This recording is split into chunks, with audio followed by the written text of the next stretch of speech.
state-of-the-art battle wagons chasing the ultimate game fish that defines extreme, with some of them being bigger, stronger, and faster than any angler. The truest test of who's the best. Green fishing here the way! Woo-hoo! 6 top tournament season teams. 5 top bill fishing locations spanning the Caribbean.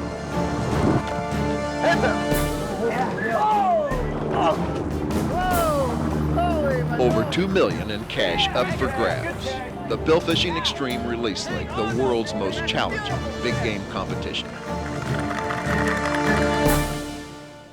We're about to jump into the 4th event of this 5-tournament series. Historically, this is the event that sorts out who has a shot at the championship and who doesn't.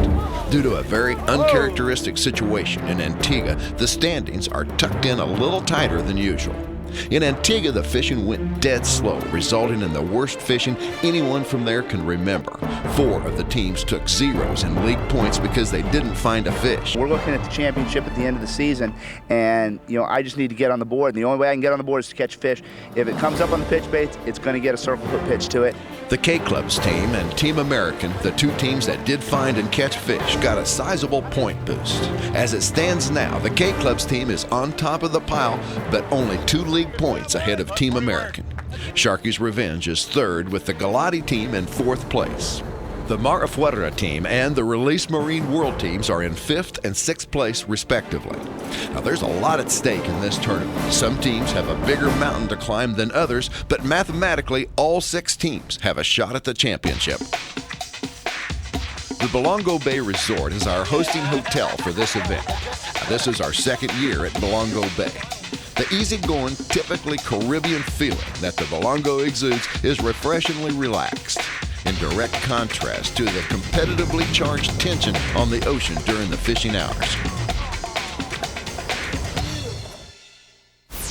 Well, the first boat out is the first boat in terms of scoring so far as league points. That's the K-Clubs, 58-foot Paul Spencer, Captain Jeremiah Nattigal. A little tension on him right now. On the league points right now, the way that's setting, K-Clubs has 20 points. These are the points they accumulate throughout the year. They have 20 points. Right behind them is American. Right behind that is Sharky's Revenge. Those are the top 3 boats. So he's the target. He's what everybody's shooting at. Jeremiah Nattigal, Alamorada, Florida. Captain Alex Adler, Alamorada, Florida. Hal Chittum, DeLand, Florida. Dean Nichols from Whangarei, New Zealand. Mike Nichols, Alamorada, Florida. Are there any blues in there? Are there any blues in there?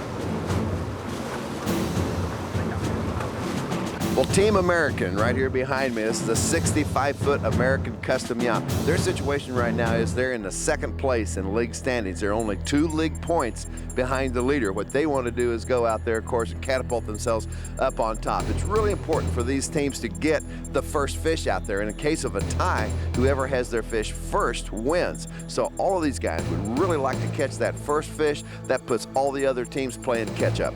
Damon Schwest, Galliano, Louisiana. Danny Ford, Jupiter, Florida. Captain Terry Stansel, Palm Beach, Florida. Jake Gaylord, Delray Beach, Florida. Dominic Lacombe, Stewart, Florida. Well, Terry, you guys are setting just a notch back, just nipping at the leader's heels going into this. What do you do to try to get you the very best hook up to strike ratio?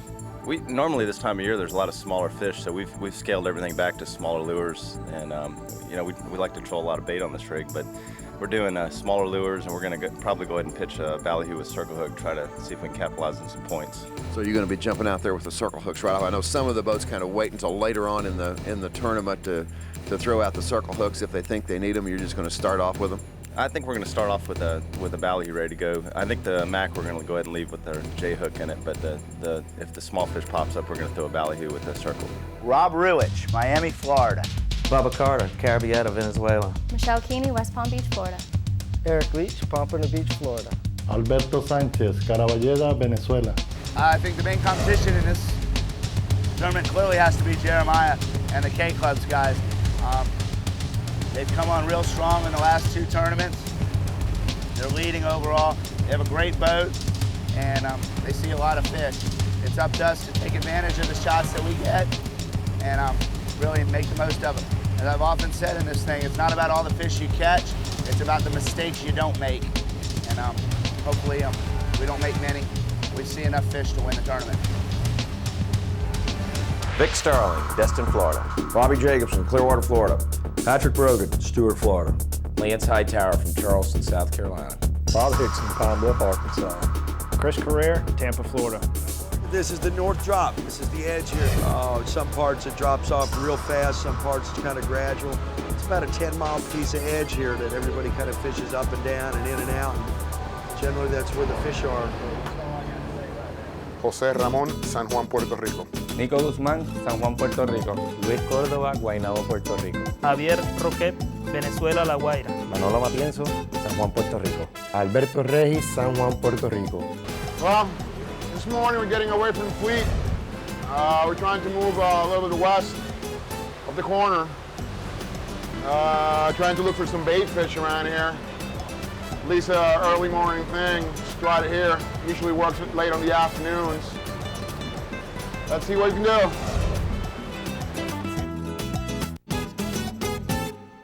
Sam Peters, Savannah, Georgia.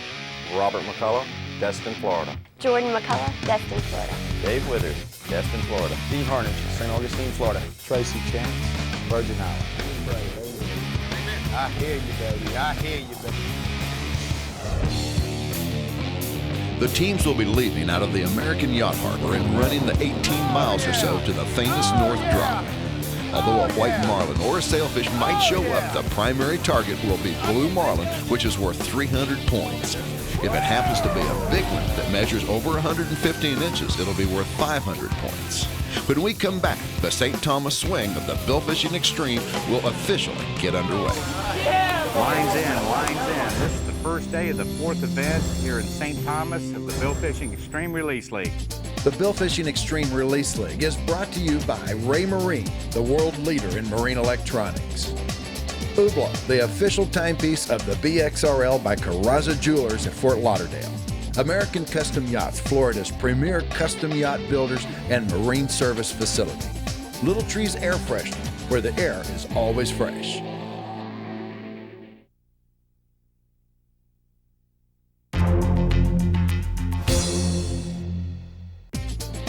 I'm Captain Norm Isaacs, and we're in St. Thomas for the fourth event of this 5-tournament Bill Fishing Extreme Release League series. With only the championship tournament to fish, after this contest, it's becoming a do-or-die situation. The rules for the Bill Fishing Extreme are the most demanding of any of the offshore tournaments out there. Every event is fished under strict IGFA rules. Now, that's not too uncommon.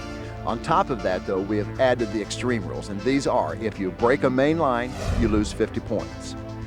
Plus, you have to bring the fish up to the boat and tag it in the tag zone. That's that area above the lateral line and after the gills. Now, this has to be verified by the onboard judge. If you miss the tag zone, you lose 75% of the potential points for that fish. If you miss the tag completely, you get no points at all. Now, after you've done that, you have to cut the leader off within 3 feet of the hooks or take the hooks out of the fish. If you cut that leader a little long, you lose another 50 points. 1-1-1-1-1. They're coming. Keep winding, keep winding, keep winding, keep winding, keep winding, keep winding. Stop, let it come and get it, David. Hold your rod tip up. Stop.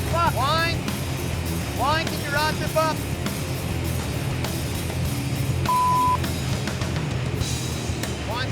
Wind. Still there? Wind.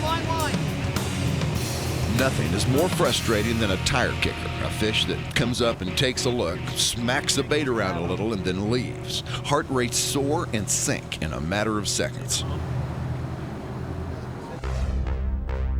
We need blue marlin badly. In every fishery and under every condition, there are decisions to be made. Do you put on the lures and cover some ground, or do you slow down and use naturals? These are just a couple of the dozens of choices that'll determine success or lack thereof. We've slowed down a little bit. We're not doing the high-speed lure fishing that we did. We didn't see the fish that way. We was fishing slow in Punta Cana, and we did do it in Venezuela and saw a lot more fish. And we've been doing some fun fishing here, slowing down a little bit, pulling more baits and less lures. Been doing a little better, so that's kind of our strategy right now. When the fishing is slow and you're not seeing a lot of shots, you're really concerned with hanging on to the fish when they come around. And for us, it means using a lot of natural bait, using fish that they can actually eat We can feed as opposed to, you know, when a fish comes up and strikes a lure with hooks in it, you're just hoping they get hooked on that sort of attack. With natural bait, we actually allow the fish to swallow the hook, and with a circle hook, hook them in the corner of the mouth.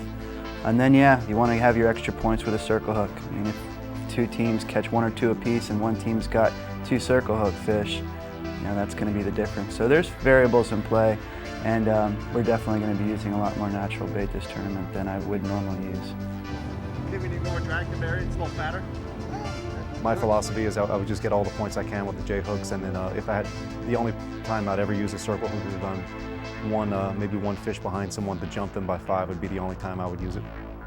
Next one I'm going to stick them. Get it. I'd say we definitely are due for the first bite on the hook, stay on the hook, get the 300 points and get it over with. First fish is a very important fish today though. Nobody's got one, so the first guy on the board is going to have it on time. Then if you stay ahead of the board every day, it's going to be hard to come back on somebody. The first fish is very important. With marlin fishing, they never bite all day long, or at least very rarely bite all day long. They turn on and they turn off, and we see this in a lot of the tournaments where nobody's doing anything, and then somebody rings the dinner bell out there and the fish come alive. So that's probably going to happen sooner or later. The conditions are exceptionally nice or exceptionally flat as far as water conditions are concerned for St. Thomas. A lot of the time, the water is just a little bit sloppy. The temperature of the water is warm. It's about 87 degrees from what they're telling me. And that's a little bit warm. You would expect them not to be biting quite as well when the water's that warm. Who knows? They're going to have to eat sometime sooner or later, warm water or not. So we're going to be seeing some action sooner or later. I would like to see it sooner rather than later, but we'll have to wait and see on that. We're going to try to pirate up a fish. Can't see.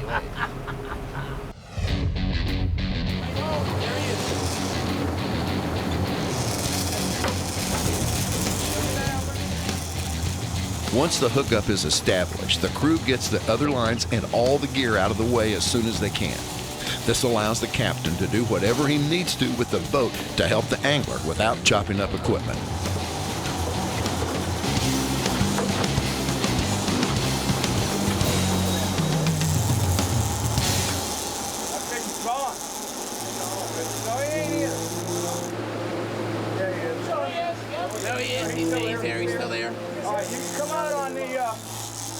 Come out on this chair leg a little bit. Everything looks good, Patrick. Well, that was wild, huh? Just came up, pound on the right short, turn around and eat right long. Yeah, just like that. We don't want it too quick. Tag it. Take our time. Everything's good. I don't understand. We had it the other day.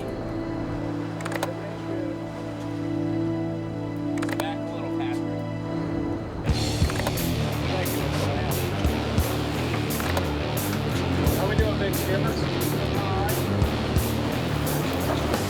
A little fresh water on the reel can help cool things down after a screaming run.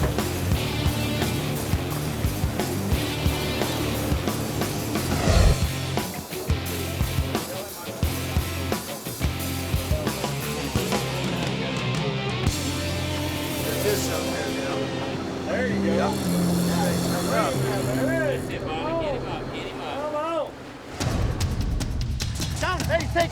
Team American is getting another chance. This one isn't just kicking the tires, he came to play. They know Galati is hooked up already, and they would really like to get the release on the fish first. If they both get their fish, the first one to get the release would have the advantage. I don't want to... take that clicker off.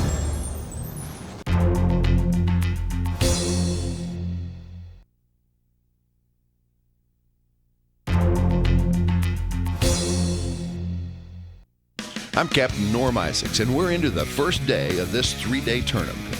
This is the 4th of the 5 events in the Bill Fishing Extreme Series. We're fishing out of St. Thomas in the U.S. Virgin Islands. Both Team Galati and Team American are fighting marlin, trying to get the first points of the tournament.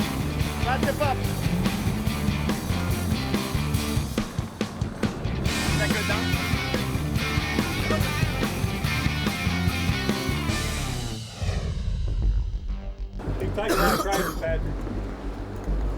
Definitely down to almost half. Back down to half. Taking like hell now.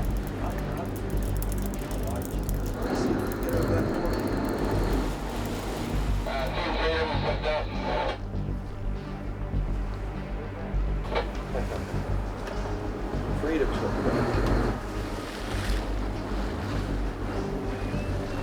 Team Freedom is hooked up also, so the pressure of who gets the first fish in, because the ties are won by time. That's playing on these guys, but it's more important to catch the fish than to catch the fish first. Main thing is just to get the points and break the St. Thomas jinx, I guess, but if we're able to get our fish first and get on the board, then that'd put us in first place, I think, for today. Now, from what we're hearing, Galati has a nice fish on too, so it's anyone's game, I guess, for day one. Swimming away from you there, Terry.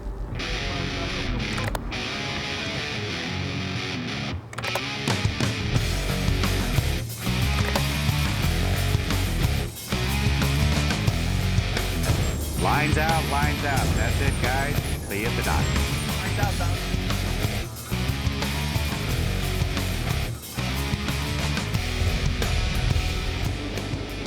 How big is this fish? I don't know. About like that one yesterday, probably.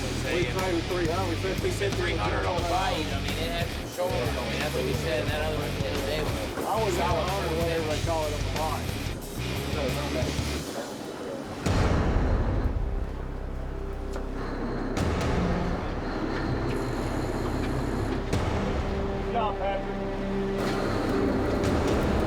It's taking it off pretty good now, Patrick. Hey, man, they're right in the birds. They're right.